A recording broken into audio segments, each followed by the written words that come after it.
15-20 জন আলহামদুলিল্লাহ ফ্রি খাওয়া দাওয়ার ব্যবস্থা আছে। তোমরা কি ফ্রিতে খাও হুজুরের কাছে?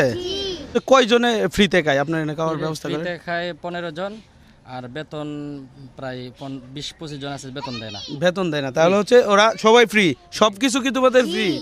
বই কিতাব যা আছে সব? জি। আজ কয় বেলা খাওয়াই তোমরা রে? 3 বেলা। 3 বেলায় এখানেই থাকো? জি। তাদের কিতাবের প্রবলেম আছে, অনেকের মানে কিতাব নাই, তাদের কিতাবের ব্যবস্থা করা প্রয়োজন। দাওরা হাদিসের কিতাবের দাম অনেক, তারা গরিব যারা তারা কিনতে পারতেছে না, এই জন্য আমরা মাদ্রাসা পক্ষ থেকে তাদের ব্যবস্থা করার চেষ্টা করতেছি কালেকশন করে। আচ্ছা, যাই হোক, যেই মেসেজটা দিতে চাই, আপনার মাদ্রাসার নামটা একটু বলবেন প্লিজ। মাদ্রাসার নাম হলো ইসলাহুল উম্মাহ মহিলা মাদ্রাসা, বড়বাগ উত্তরপাড়া, লতিবাবাদ, কিশোরগঞ্জ সদর। এখানে 10-12টা স্টুডেন্ট আছে, 10-12টা স্টুডেন্ট আছে, সবাইরে আমি আনি নাই, কারণ অনেকে আছে বড় স্টুডেন্ট, তারা লজ্জা পাইতেছে, আমি সবারই আনি না। এখানে কয়েকজন ছোট যারা হেরারে নিয়ে আসছি।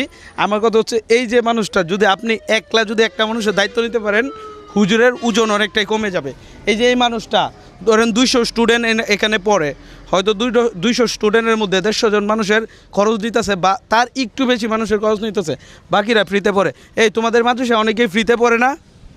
এখন কথা হচ্ছে, এই যে এরা ফ্রিতে পড়াইতেছে, মানে অর্থাৎ একার কিন্তু ওনার অনেক বেশি কষ্ট হয়ে যেতেছে। আপনারা আমার ভিডিও যারা দেখেন, চাইলে এই মাদ্রাসায় একটা মেয়েকে আপনি 1 মাসের খরচ দিতে পারেন। তো আপনি কি বলেন? জি আলহামদুলিল্লাহ।